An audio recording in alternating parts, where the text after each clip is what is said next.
Hello there, you beautiful human. It's a little bright. Woof. It is me. It is I. It's your Brazilian girl, Delilah. How are you? How have you been, baby? Baby. How have you been, baby? Baby. How are you? What's going on? Do you see the garden? Do you see my little jungle? I made a tiny little jungle. And I am in love with it because all it took was a $2 bag of bird seeds. Yeah, that's it. That's what this is. Bird seeds. I saw one video of this amazing lady. It's bright. I'm sorry. I saw one video of this amazing lady, and she said, when you put out bird seeds in your little bird feeders, don't just put the seeds in the feeder, but also find a little place in the yard to plant those seeds, because the birds, yes, my love, I'm talking about you, the birds talk back, and they like to eat the seeds off of the plants itself, So the seed mix that I threw has about 4 different seeds, one of them being sunflower. And I thought it would be so beautiful to just grow a lot of sunflowers because they're so beneficial to the garden. They attract pollinators. They make home for the unwanted pests to go live on here, on this plant, rather than the good plants we want to grow. And yeah, I want to show you the garden, and I want to tell you all that I've been learning about growing a garden. I always thought to grow a garden, you needed some dirt, some seeds, and a little bit of water. You get the dirt, you put the seeds in the dirt, you water it, boom, plants grow. Come to find out, there is a little bit more that goes into growing a garden. As I study and I learn about what it takes, it blows me away because I was very close-minded. And I feel like growing a garden is so important. It is so necessary that it makes absolutely no sense that there is not a class in school designated to this alone. Like, it's that important, and that is that big of a deal. Because maybe to you, and I hope this knowledge is in your brain, because it wasn't in mine for a long time until recently. Oh yes, an overcast. So I always thought that a vegetable, a fruit, a herb is only healthy, and the health that comes out of it, the vitamins, the good things that we need that comes from plants, vegetables, and fruits, and so on. I thought it came from the sun. I thought it came from the plant itself. I thought it came from its environment. I had no idea just how much the soil, the dirt, this thing right here, I had no idea how much this plays a part in growing a garden. Because this is dirt. Dirt. It's not alive. It's not thriving the way it should.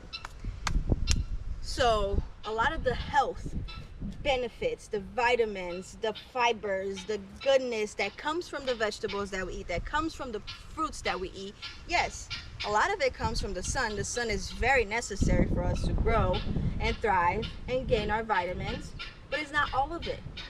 It's in the health of the soil. If your soil is not alive, your plants struggle to survive. And it's just so crazy. It's so crazy just how much your soil has to be healthy. And I hope you're looking at me and you're listening to me like, well, duh. That's why, the soil needs fertilizers and this and that. Well, I'm glad you had that information and you didn't share with me.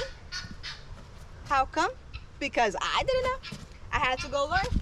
I've had to search. I had to find out. I had to study for the last, I don't know how long I've been studying it, because it's been a while now. So as I started to grow my garden, I would get very upset. It's full of bugs. It's full of, it's not growing. Cars. So right away, I always blamed myself. I'm like, I'm doing something wrong. It's me. It's not me. It's the quality of the soil in which the plants I'm trying to grow does not like. It has no nutrients. It has no nitrogen. It has no fertilizers. It has no life. The soil has to be alive. But come with me. I want to show you what I am growing this year, because this year is so different from last year. My mindset is so different than last year. When I first built this garden, I had so much expectations. I was like, I'm gonna put seeds in the soil and I'm just gonna grow the most and it's gonna be amazing, and it wasn't. I grew one pumpkin. I ate a lot of cucumbers. It had some tomatoes. I even managed to grow like a few potato seeds because they weren't full potatoes. And what else did I grow? Flowers. I managed to grow some flowers last year, and it was wonderful. Don't get me wrong. I'm very happy with what I accomplished last year. But this year, my focus has changed. My mindset has changed. My knowledge has changed. So let's go look at it. And we'll start right here. Look at this. You see? A snail. On where? Here, where I don't care. It's okay. Snails, oh my gosh, I'm sorry. The snails may eat this. Don't care. Because just yesterday, while I was in here, cleaning up and, plucking all the weeds that I don't want so I could feed it to the animals, I saw a caterpillar. And I saw a leaf infested with unwanted pests. So I took that out, I fed it to the animals, and it's a good thing. It's a good thing that I have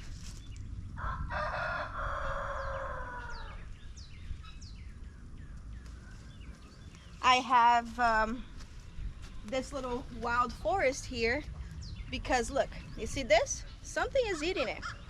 Between snails and slugs and whatever else, I don't know, bugs be eating stuff.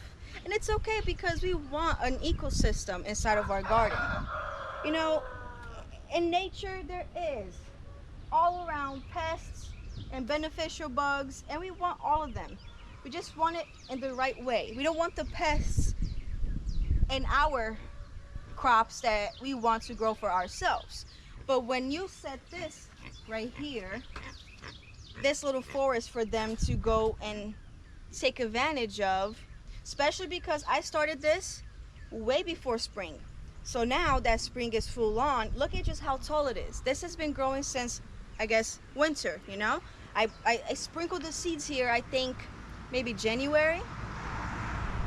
So it had all these months to grow, and while all my other stuff are still starting to grow, this is popping up, and all the bugs that I don't want on my stuff is coming here and taking advantage of this.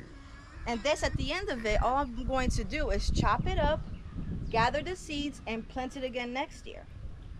So it's a little wild west. Yeah, wild west of my little gardens.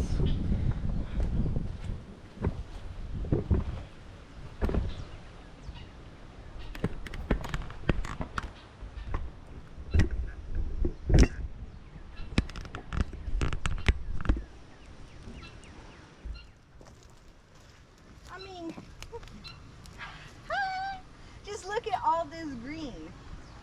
Is it something I'm going to eat? No. Well, not all of it, because this right here,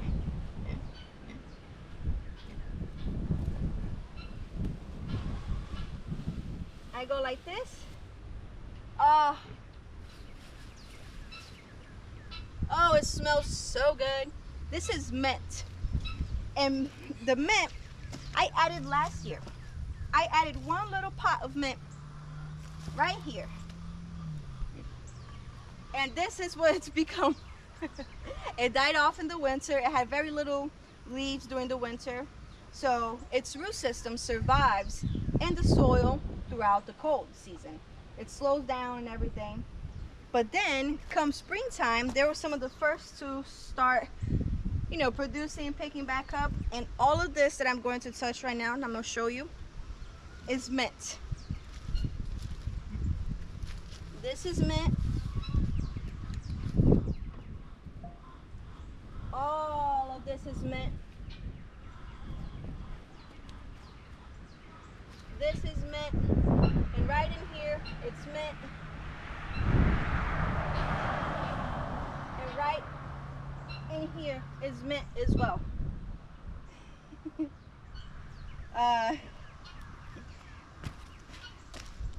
Once I became invested in the garden, and I became invested in growing and learning about the garden and studying what it takes to become a professional gardener, be a professional. One of the first things you constantly hear about, because the way I go about it is I want to grow something, I research it all the way through. What does it need? What environment? What kind of conditions? What kind of watering? What kind of this? What kind of that? I research what I want to grow from top to bottom, left to right, up and down, all around. Anyways, so when I research about mint, everything about mint is it's invasive. Don't put it where you don't want it to take over. Don't grow it out of a container. And I said, you know what? Invade. It's invading. And I'm okay with it because this section of the garden, I like it. It needs to build up the soil for me. And if it wasn't mint here, there would be a lot of grass like this.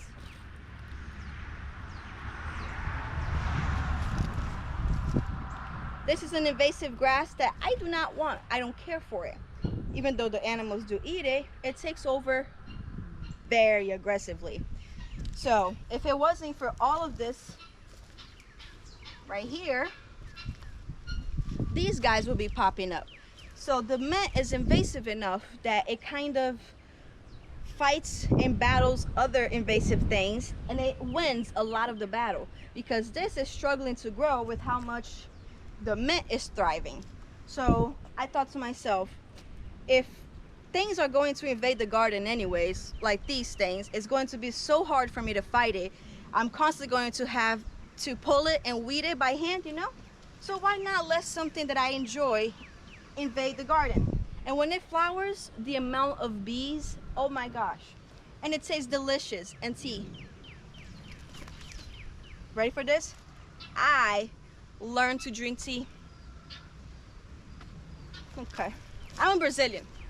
And I'm sure Brazilians drink tea and all, but coffee. We do coffee. Like, you know, just like an Italian gives their children a little sip of wine because it's normal. In Brazil, the children are given sip of coffees. Here, drink coffee. Here. Because that's what we do. We do coffee really well. So, I learned to drink tea, and I'm very proud of myself because I put a whole lot of the mint in my tea. And it tastes so good. And it has to be fresh. Like, don't go to the store and buy mint tea and make mint tea out of the stuff you bought at the store. What you do is you buy yourself a little pot of mint and you make tea out of that because it tastes delicious. With other stuff, of course. So, yeah. Sunflowers. I have a flower that's called Siberian iris, and it's a purple flower. It's really beautiful, and that's what's growing right over here.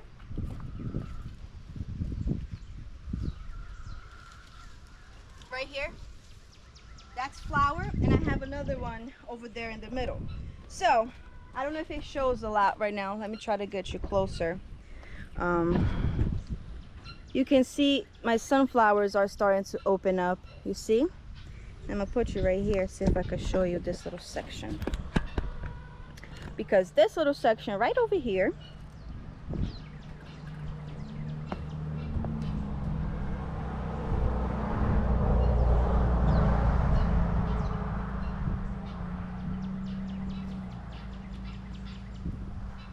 okay, so this little section right over here, all of this is basil. And I learned that last year when I was growing basil, I learned that basil as a herb, it's not just a little herb that grows a cute little thing like this. If you allow a basil to grow fully, it becomes damn near a tree, a nice big bushy plant. It gets huge. So again, with all the studying and learning and doing this, like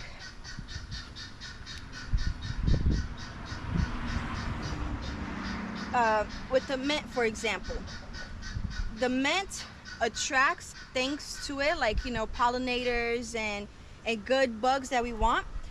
But at the same time, because of the smell, the scent of the mint, it deters pests. There's a lot of pests that don't like the smell of the mint. So this right here is acting not only as a pollinator attractor, but also as a pest deterrent. It deters the pests away. And basil does the same thing.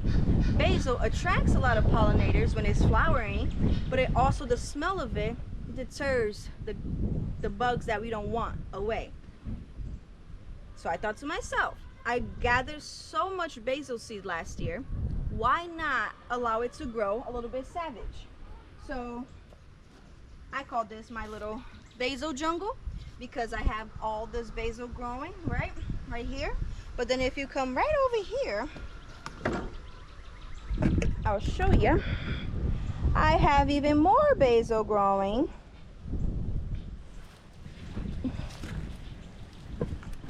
Right over there. That's my little basil.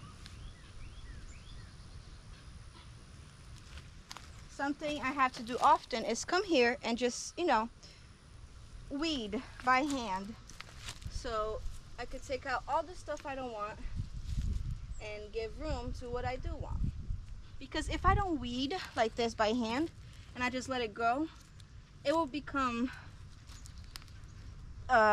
overgrown with things that I don't want, and it will fight the things that I do want. It won't give it, you know, it will take up nutrients, it'll take up the good things from the soil.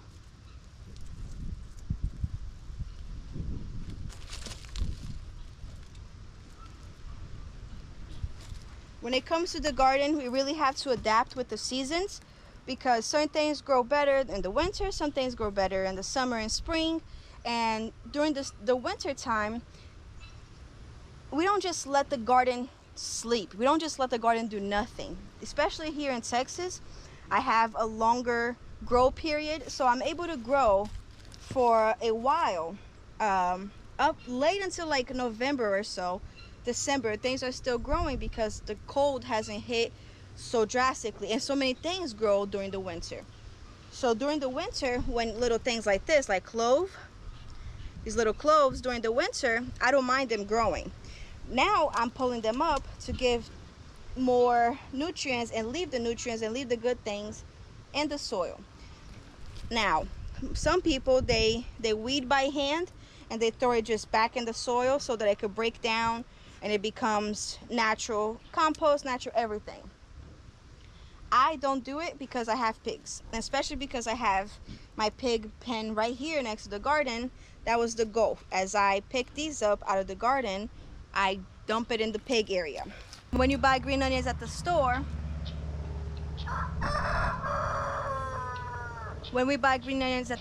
it comes with the bulbs. So I use the green onions right up into the bulb, and I cut it and I put it with the roots back in here, and this has been producing. It produced all winter long. It survived the freeze. It survived everything.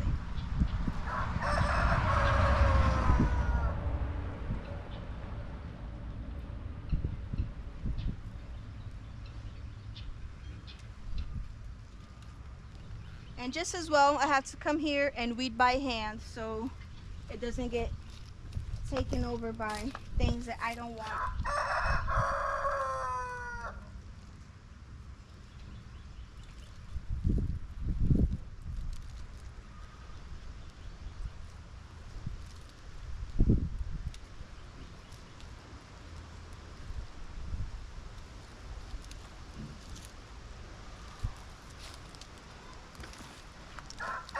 More greens for the piggies. When you start a garden, you can go to a store and you can buy numerous bags of dirt and you can create your garden from there, right? And I've done that, and I will most definitely do it again sometime soon. Go to the store and purchase good soil so that I can work within the garden. But one thing I've also liked to do that I've learned with all my studying, I selected this area to make the garden. And it just so happened that I live in a side of Texas that has a lot of clay soil, because in the past this area of Texas used to grow a lot of rice. So with my clay soil, it's very hard for things to grow and thrive in. And that's where this comes in. You see that? And then look at what I find. And look at what I find when I dig in.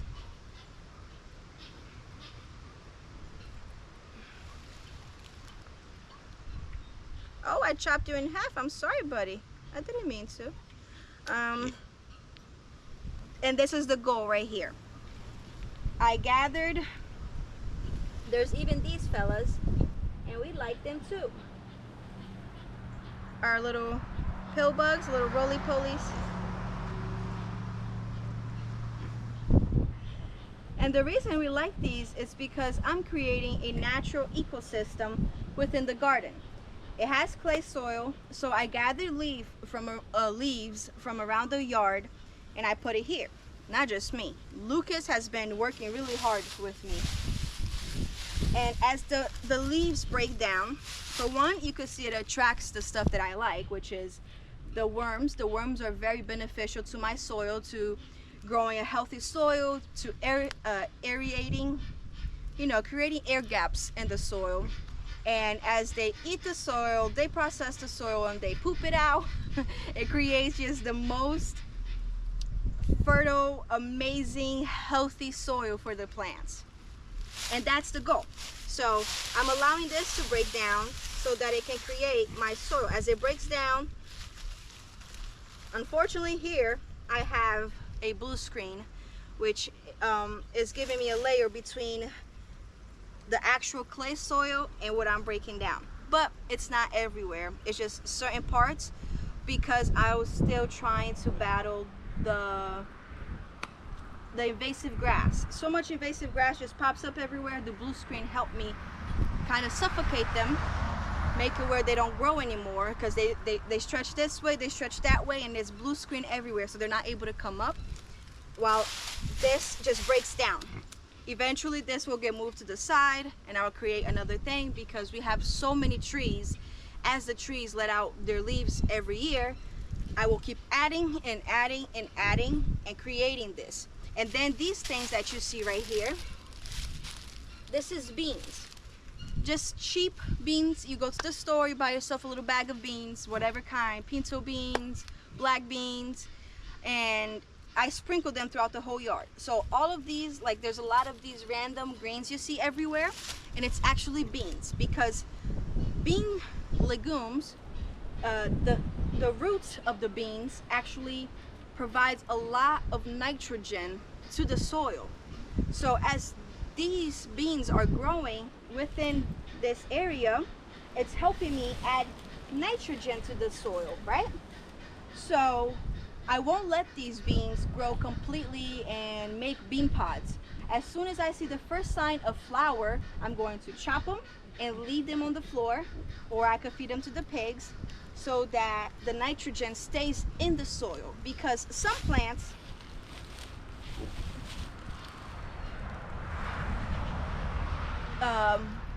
there's some plants that, because a lot of the health and the nutrients and the good things that we're looking for in plants actually lives within the soil, some plants suck and absorb all of that good stuff. They take it all up. They're called heavy feeders.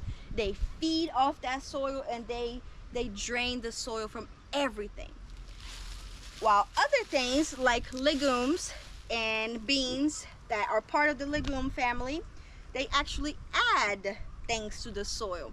And if you do it the right way and you don't allow it to flower, you don't allow it to to create its bean pods, that nitrogen stays within the soil, allowing your soil to become healthier and have the things that you need. Whew, it's bright. So what a lot of experienced gardeners do when they're done for the season, right? They harvest everything and they're ready to they need to get that ready for their next plant, because you don't grow the same plant in the same spot every year. You have to change it around. And when you harvest and you're getting that section ready for the next plant, a lot of experienced gardeners, they sprinkle beans to help add things to the soil, to add that nitrogen to the soil, to add those good things, and then they chop it, they drop it, so all of this will just sit there and it will break down, creating more good things for that section that you want to grow. It's good to cover your soil because an uncovered soil is a dead soil. It dries and then it kills a lot of the nutrients. So some gardeners use clove and other cover crops to grow during the winter so that it can add things to the garden bed and keep the ecosystem going, rather than completely just let everything die during the winter. That's not how it works. That's not how nature works. Even when it's sleeping, even when it's calmed down a lot, it's still alive. It's still going. It doesn't die in the winter. Some things, yes, not all things do. So for the things that don't die in the winter, which is our soil, we want to protect it. And one of the ways to do it is a lot of leaves. It's a lot of beans. It's a lot of cover crops. And this is a tomato plant. This tomato plant died because, well, not died. It lost a lot of leaves because a freezing temperature came through, and I thought I lost it. But I cut off the parts that were no good and I just let it be, and it's coming back. It's wonderful. Okay.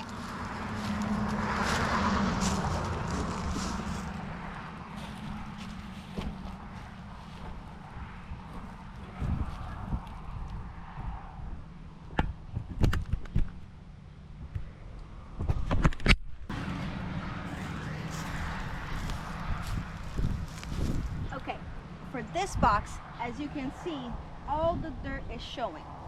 And the goal for this is, I just added this dirt here yesterday to help. This is all garlic. This garlic was actually put in the soil back in December of last year, if not November. And they've been growing this whole time. They're not done, and they won't be done until the end of summer. So it takes months for garlic to grow. And so all the leaves from there, I'm going to scrape it this way, add it on top of here to cover this soil, and then whatever I scrape away from there, I'm going to add another layer so that I keep that cycle going. And so store-bought garlic, right? You know when you buy a little garlic head? That's what I did, and I broke it all up and I planted here. And then right over here, this is actually an onion. And just like the garlic, they like to start growing in the winter. So I noticed the onion, store-bought, started sprouting inside the fridge. Like the roots just got longer and longer. I'm like, okay, let's put that in the garden and see what happens. And this is what happened. So this is a store-bought onion that is growing in there, and I hope to get like a big old hunk of onion out of it. And you can see here more leaves, and look at how thick this layer is. I water heavy every day, so my top layer is always dry, but under, as you can see, very moist. And that right there is why it's important to never leave your soil that you want to grow plants on bare. You don't want your soil plain. You don't want your soil naked. You want things to cover it. That's why here I have the leaves. Yes, weeds still come through, but it's a lot less because of how much leaves is on top. It makes it easier for me to just pluck them out as they pop up, right? And as it breaks down, it's creating a very healthy soil that plants love. So it's just all the way around a little ecosystem that I'm creating. Because over here,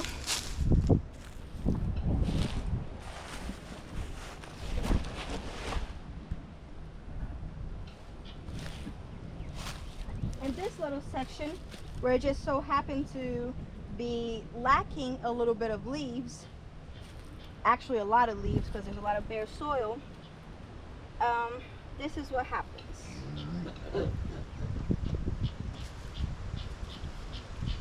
It's a lot easier for the random weeds to come through.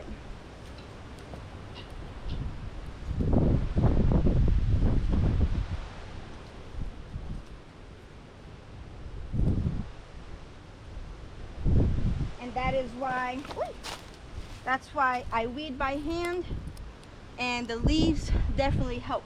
Because over here as well, let me get this to the pig.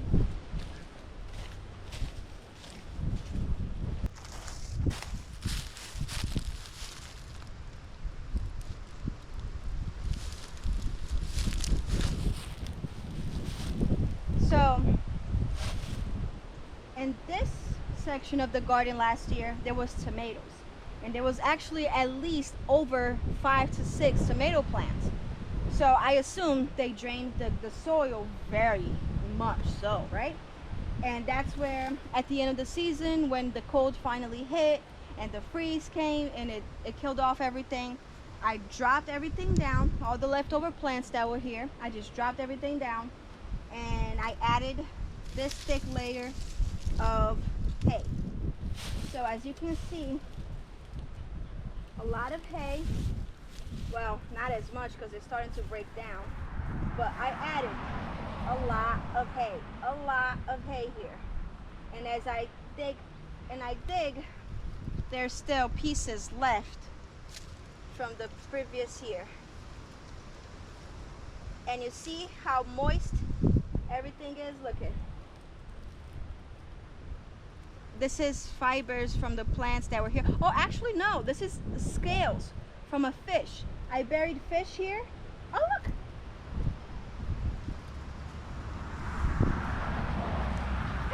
These are my best friends. I love worms. I love worms so much. Once I learned just how powerful they are, it's just, they're everything to me. I love them. I need them. And that's where they are. They're in here. So me covering it up, keeping the leaves and the hay on top keeps the soil moist. And with that moisture, that allows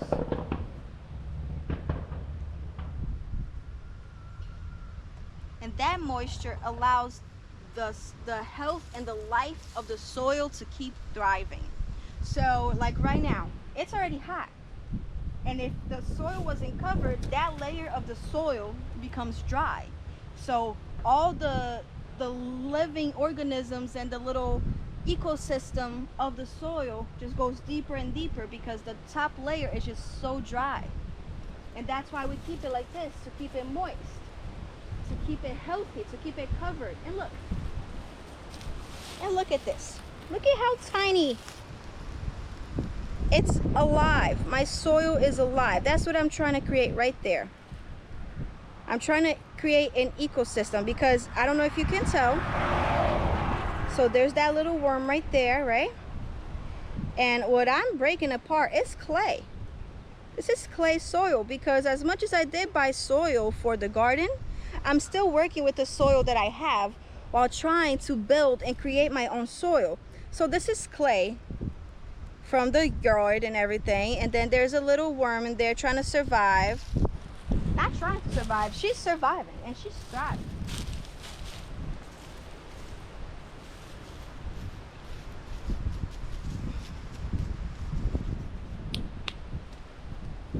So it does look a little chaotic. Like the garden almost looks like it's not kept up with. It's just a mess. And it kind of is. But what I'm trying to do, I'm just trying to imitate nature. I'm trying to create an ecosystem. I'm trying to create a life in a garden that's alive all the way through. Because the more I learn, the healthier your soil is, the easier it becomes to grow plants. Because so much of what we need comes from the soil. That's why when we buy store-bought vegetables that are not grown in soil with a lot of healthy and ecosystem and the organisms and the living, everything that belongs in the soil that gives us our nutrients, because store-bought vegetables and fruit are not being grown this way, it usually has so much pesticides and other things, we're not gaining the nutrients that we need from store-bought vegetables and fruits. Is it useless to buy them and eat them? Of course not. It's way better than, you know, unhealthy food like a bag of chips. But it's also not where we need it. It's not the high quality that we can have and should have. That's why I think, to me, it would be so important if this was being taught in school, and the importance of your health, like the health of your garden, growing your own food. This should be taught to children. Or maybe it's just me. Maybe I'm the crazy one, you know what I mean? Listen, I gotta go. But we will talk more on the next one.